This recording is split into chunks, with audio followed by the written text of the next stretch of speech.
오늘은 입술 필러 이런 사람만 해라. 이런 사람이 입술 필러 하면 정말 드라마틱하게 예뻐진다. 특집을 해보려 합니다. 그리고 입술 필러를 받으시는 분들을 향한 저의 주의사항 및 당부가 있겠습니다. 안녕하세요. 본스타 클리닉 박희선입니다. 오늘은 저희 병원에서 진짜 많이 하고 있는 시술인 입술 필러에 대해서 리뷰해 보려 해요. 몇 년 전만 해도 굉장히 티가 나게 했었어요. 불과 3년 전만 해도 큐한 입술, V라인 턱, 강남 미인형 이마 이렇게 3종 세트를 피부과나 성형외과에서 꽤 많이 시술을 했었죠. 그러다 보니 조금 과한 느낌이 들었고 어느 순간 이거 안 예쁘고 불쾌하고 과한데? 이런 의견이 대세가 됐어요. 그러면서 점차 그런 입술이나 얼굴의 전체적인 이미지가 많이 줄어들었어요. 요즘 트렌드가 자연스러운 아름다움이다 보니 최근에는 과하게 볼륨을 넣어달라고 하시거나 입꼬리를 많이 올려달라고 하시는 분들은 줄어든 것 같아요. 저는 이게 아주 긍정적인 변화라고 생각합니다. 오늘은 입술 필러 이런 사람만 해라. 이런 사람이 입술 필러 하면 정말 드라마틱하게 예뻐진다. 특집을 해보려 합니다. 첫 번째, 얇게 안쪽으로 말린 입술이에요. 이 사진을 보시면 입술 필러 하기 전 입술이 많이 말려있죠? 선천적으로 작은 입술이기는 하지만 나이가 들면서 입술의 볼륨이 자꾸 줄어들면서 입술이 안쪽으로 후퇴하고 볼륨이 줄어들어요. 그렇게 되면 아무래도 노안으로 보이게 되겠죠? 그래서 이런 경우에는 자신의 립 라인을 그대로 살리되 볼륨만 채워주고 주름을 살짝 감소시켜줘요. 실제로 필요한 용량은 1cc 남짓이지만 효과는 드라마틱해요. 두 번째는 입꼬리가 처진 입술이에요. 아니 선생님, 아까 입꼬리 과하게 올려서 큐 되는 거 요즘 안 한다고 하지 않았어요? 이렇게 이야기하실 수도 있는데요. 저는 큐를 강하게 만드는 것은 저도 반대예요. 그렇지만 입꼬리가 원래 처지신 분들이 계세요.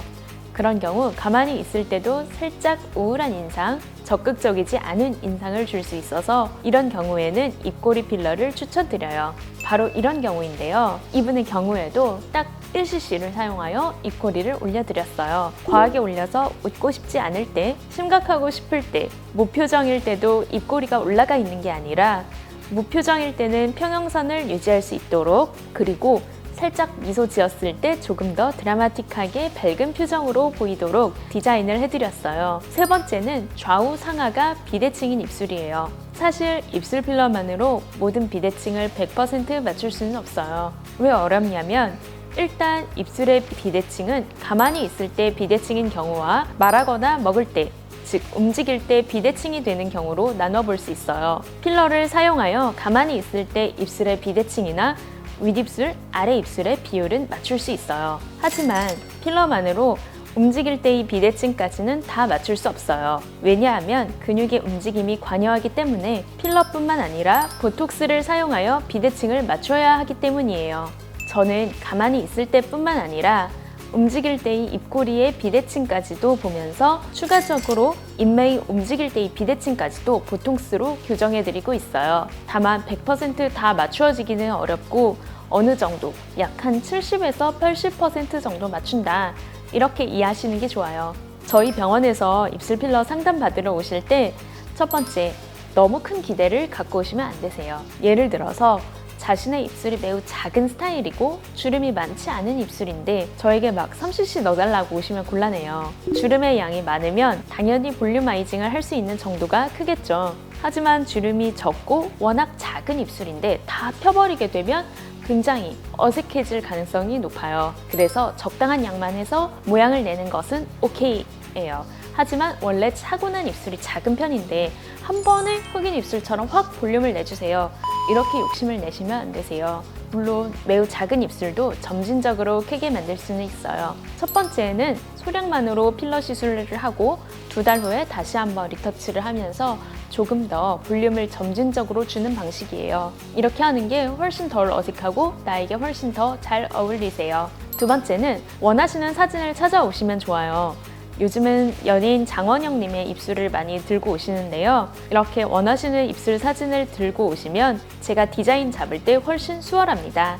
시술 전에 시술방에서 제가 디자인을 잡을 때 저는 여러 가지 요소들을 고려하고 있는데요. 가장 첫 번째는 대칭인지 비대칭인지를 보고 이 비대칭이 가만히 있을 때도 그런지 아니면 움직일 때 그런지 확인해요. 또한 위아래 입술의 비율을 보고 이 꼬리가 처져 있지는 않은지, 말린 입술인지, 윗입술의 부리 모양을 살릴 것인지 아니면 축소할 것인지, 인중 길이 축소를 원하시는지, 양옆으로 가로 방향 확장을 원하시는지, 그 다음에 아래 입술의 느낌을 둥글둥글하게 양쪽으로 갈라지는 모양을 원하시는지, 아니면 일자로 부드럽게 연결되는 모양을 원하시는지 등등 디테일하게 여쭤보고 있어요. 실제 시술할 때에도 중간중간 체크를 해드리고요. 생각보다 입술 필러가 굉장히 단순한 것 같지만 복잡하죠? 그래서 저는 필러 시술이 순간적으로 많은 것들을 캐치하고 구현해내야 하는 의술이자 종합 예술이라고 표현하고 싶어요. 그리고 입술 필러를 받으시는 분들을 향한 저의 주의사항 및 당부가 있겠습니다. 첫 번째, 입술 필러 마치고 일주일까지는 많이 부으실 수 있어요. 마치자마자 선생님 이 입술이 유지됐으면 좋겠어요, 만족해요 이러신 분들이 2-3일만 지나도 다급하게 전화 연결을 주시는 분들이 있어요. 너무 많이 부었는데 이대로 계속 되는 거 아닐까요? 언제 붓기가 빠질까요? 를 많이 물어보시는데요. 입술 필러에 사용하는 필러가 히알루론산 필러이다 보니 수분을 끌어당기기 때문에 입술 필러 마치고 2-3일간은 많이 부을 수 있어요. 그리고 그 붓기가 빠지기까지 약 일주일이 걸려요. 그러니 중요한 일이 있기 전에 적어도 일주일 정도는 간격을 띄워주시는 게 좋겠습니다. 두 번째는 처방해드린 항생제를 꼭 드세요. 면역력이 좋다고 하지만 사실 피곤할 수도 있고 아무래도 디자인을 잡다 보니 여러 번 찌르게 되는데요. 그럴 때 감염을 예방할 수 있는 보호장치가 필요해요. 이때 필요한 게 예방적 항생제예요. 적어도 이틀간은 꼭 드시는 게 좋겠습니다. 이것은 저와의 약속이니 꼭 지켜주세요. 그리고 자주 물어보시는 것 3가지만 정리하면서 오늘의 영상을 마칠게요. 첫 번째, 선생님 입술 필러 후 뽀뽀해도 될까요? 혹시 알았지만 어떡하죠? 인데요. 이 질문 굉장히 많이 물어보세요. 가능합니다. 그리고 상대방이 알아채기는 어렵습니다. 필러를 자주 시술하는 저도 필러 재료를 충분히 부드러운 재료로 사용한다면 나중에 만졌을 때 이게 진짜 입술인지 필러인지 알아채기 힘든 경우가 많아요. 하지만 필러 시술을 하지 않는 일반인이라면 실제로 입술에 필러가 있는지 모른다 라고 보시면 되세요. 그리고 뽀뽀는 자유입니다. 마음껏 하셔도 좋습니다. 두 번째, 입술 필러도 많이 아플까요? 저는 필러 시술을 매우 가는 니들로 시술하고 있어요. 그래서 통증이 매우 적고 시술하기 전에 크림 마취를 충분히 발라드리기 때문에 통증에 대해선 걱정하지 않으셔도 좋겠습니다. 세 번째, 얼마나 오래 갈까요? 인데요. 일반적으로 개인의 생활 습관이나 필러의 종류에 따라서 달라질 수는 있지만 가장 예쁜 기간은 평균적으로 9개월에서 12개월까지라고 생각하시면 되세요. 그 이후부터는 슬금슬금 볼륨이 줄어드시는 게 느껴지실 거예요. 그래서 1년 후에 살짝 리터치를 하시면 훨씬 더 좋습니다. 번외편으로 선생님도 입술 필러를 하셨나요? 이것도 많이 물어보시는데요. 저는 입술에는 필러를 시술하지 않았습니다.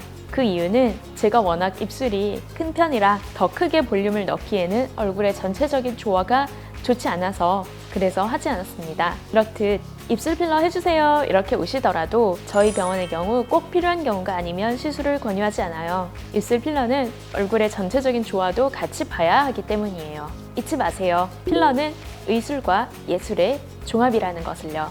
이것으로 오늘 입술 필러 편을 마치겠습니다. 시청해주셔서 감사합니다.